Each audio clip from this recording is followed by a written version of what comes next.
Paano nga daw masasabi nga error nga yung coin? Actually mga ka-Bertusyo, dun sa error coin, simple lang po yun, eh. Kumbaga parang hindi mo na kailangan po yung i-explain dahil nakikita po doon sa coin mismo yung error. Katulad nga po nitong hawak ko, ayan. I guess hindi niyo masyadong makita dahil, tawag nito, medyo malayo-layo kasi yung camera ko. Yan, yan may konti, makikita niyo po ng konti kung ano po ang error ng coin na ito. Mamaya po tignan po natin very closely yung coin na meron po ako dito. At ipapakita ko po sa inyo kung ano ang klase ng error coin na meron po ako. Kasi dalawa po kasi yan. Either human error, ibig sabihin, yung tao po mismo ang gumawa ng something doon sa coin. Tinamper, ganyan, or talagang ginawa ng something para masira po yung coin. Actually, mga ka-Bertusyo, yung ganon, mali po yun. Bawal na bawal po yun. Magagalit po sa atin yung, yung Bangko Sentral ng Pilipinas. Mali po yun. Bawal po kasing itamper or gawa ng something na ikakasira ng coin.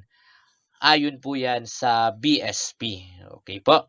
Pero ganito naman ang pangalawa, kapag yung error coin ay system error, ibig sabihin mula po sa BSP po mismo noong time na nagkaroon ng production ng particular coin na ito.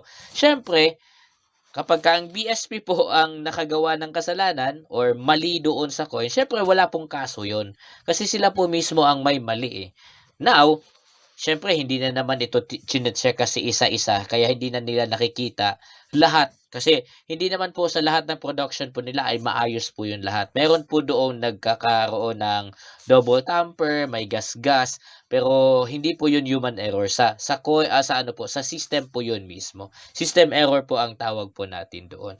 At yun, yung mga gantong klase ng coin na sa system mismo nagkakaroon ng error, yun po yung mga hinahanap. Yun po yung may mataas na presyo. Yun po yung mga binibili na mga katulad ko na mga kolektor ng coin. Siyempre, kolektor ng mga error coins. Papakita ko po siya sa inyo. Basta nandito lang kayo, manood kayo dito sa Vertusio. Yeah.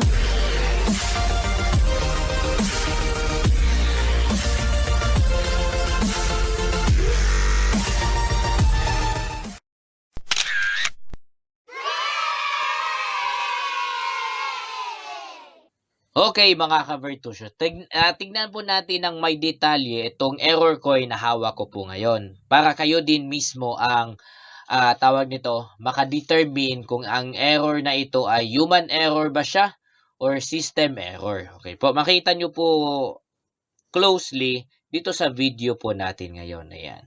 So tignan muna natin ang overside ng coin na ito. Wala pong problema dito sa overs. Makikita nyo po, hindi po tampered po 'yan. Yung iba kasi binabaligtad yung yung frame no. Nakikita nyo po 'yun. Yung binabaligtad naman yung frame ng ng coin na 'yun, lalo na dito sa 10 piso. Yun ay human error, which is mali po 'yun.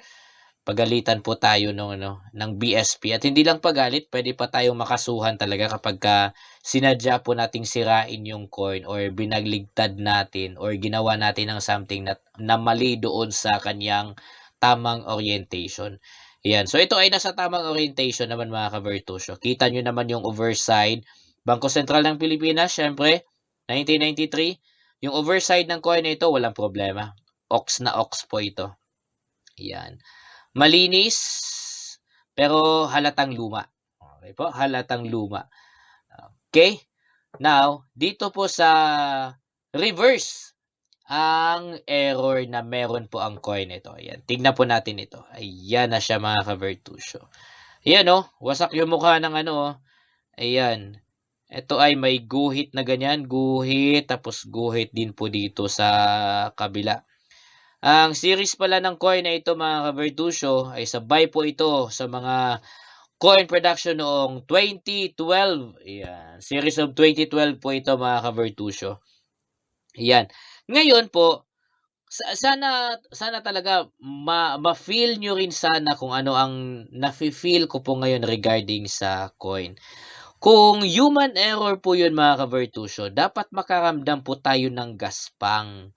Kasi malalaman kasi talaga natin, kunwari chinisel po siya or kiniskisan po siya ng isang foreign na bagay kaya siya nagiging error. Magiging halata po kasi 'yun dahil sa hibla ng error mismo. Pero ito po mga ka-Virtusyo, napapansin niyo po, sana sana talaga ma-feel ninyo ang na-feel ko po ngayon. Pero ito, wala siyang ano, 'yan, nakikita niyo po? Wala siyang gaspang at wala siyang naiiwan na parang ano, yung parang crusty object na meron dito sa gilid na masasabi sana nating, ang coin na ito ay human error. Hindi po mga ka-Verdusyo, eh. 'Yan, kung ayan, ayan, mas makita niyo po ng mas maayos po 'yan. Ayan, wala po siyang edgy corner sa guhit na 'yan. 'Yan. So, ibig sabihin po, hindi po tao ang may gawa po nito. Hindi po ito sinadya ng tao na magiging error po ang coin na ito. Ayan, mas nakikita niyo po ito ng mas maayos ngayon dito sa video po natin. Makinis po siya mga kabertusyo. Ayan, Ayan, makinis po siya. Hindi po bumabara ang aking kuko. Ibig sabihin, ang coin na ito, nung ni-release po ito ng BSP, error na po talaga siya. Nung nung ano bang term kasi ang tawag doon, sa ano, double tamper? Na double tamper po yata ito dun sa basta sa system po 'yun ng paggawa ng mga coin po mismo. Doon po siya nagkaroon ng, gasgas, nagasgasan po ito, ayan. Pero hindi po siya gawa ng tao, gawa po ito ng machine or ng system po mismo. Habang, under production po ang coin nito. So, si Bonifacio tsaka si Mabini, wasak yung mukha nila, ayan. Pati yung ano dito, dun dito sa ibaba na ano din, pati yung number ng 1 putol din siya, 'yan. Kaya error coin po ito mga kabertusyo.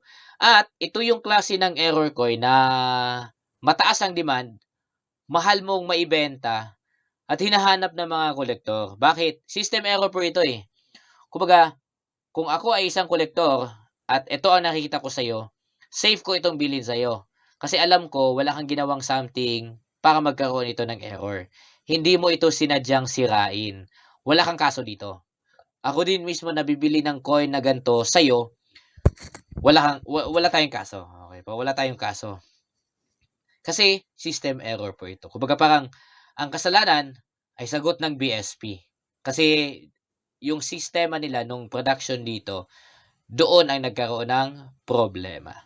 Ayan. Kaya mahal po ito mga ka-Virtusyo. Sa totoo lang, mahal po ang ganitong klase ng error coin, lalo na system error. Kasi siyempre, unang-una mga ka-Virtusyo, hindi naman sinadya ng BSP yan na magiging error yung coin, 'di ba? Siyempre 'pag ino-audit po nila 'yan, nasa ano 'yan, kumbaga parang,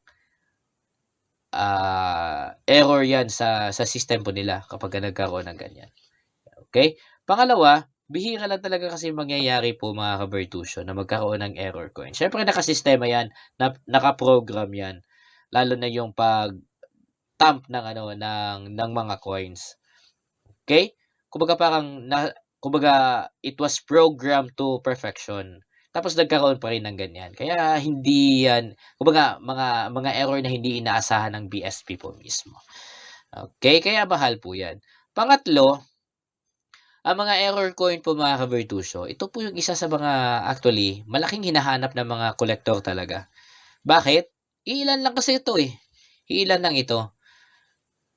Ito milagro na nga na meron ako nito, eh. Milagro na meron akong mga na meron akong error coin. At siyempre isasama ko ito doon sa mga error coins na meron po ako. Kung di ako nagkakamali mga ka-Bertusyo, ang koleksyon ng aking error coin ay, ito na ay pang-13 na ito. Pang-13 na ito sa lahat ng mga error coin na meron po ako, 'di ba? Saya. Okay.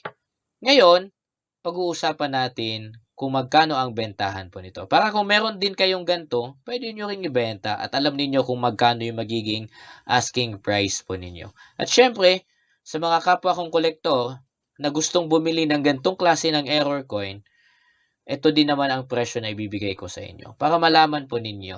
Same lang ang asking, same lang ang selling price. Okay?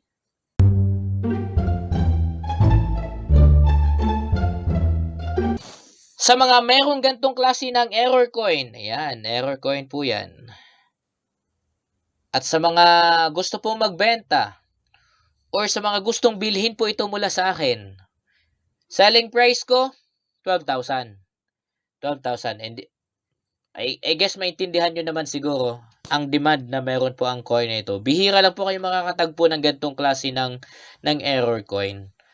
Okay po? Sa mga meron din pong mga error coin, para magkaroon din kayo ng idea kung magkano nyo po ibenta, lalo na kapag merong maghahanap po, 12,000. Huwag nyo na ibaba po yun. Or kayo, kung makipag-negotiate po kayo, mga pinakamababa siguro na pwede nating ibenta sa ganitong klase ng error coin ay, lalo na system po ito kumbaga parang wala tayong kaso na kailangang isipin po dito kasi sa sistema po ang may problema. 10,000 siguro pinakamababa na po yun na presyo. 10,000. And demand po ito, hirap kasing hanapin eh.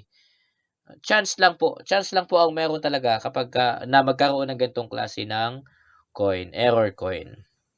Tampered, not by human, but system.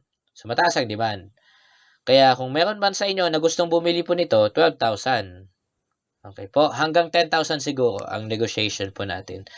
Enough, na rin yun. Fair price na rin yun, fair price. Sa mga gusto magbenta, 12,000 din po hanggang hanggang 10,000. O siguro, kung hindi man talaga, pwede nyo pong taasan yan hanggang 15, mga ganyan. Mga 15 siguro. Pero sapat na yun na 12. 'Di ba? Isang coin lang naman yan eh. Isang coin lang naman yan. Tapos benta nyo po ng 12 dahil sa demand na meron ang coin na ito. At saka yung rarity ng error coin na ganito. Tama na rin po yun. 12,000. Okay po? 12,000 para sa error coin na ito. System error coin.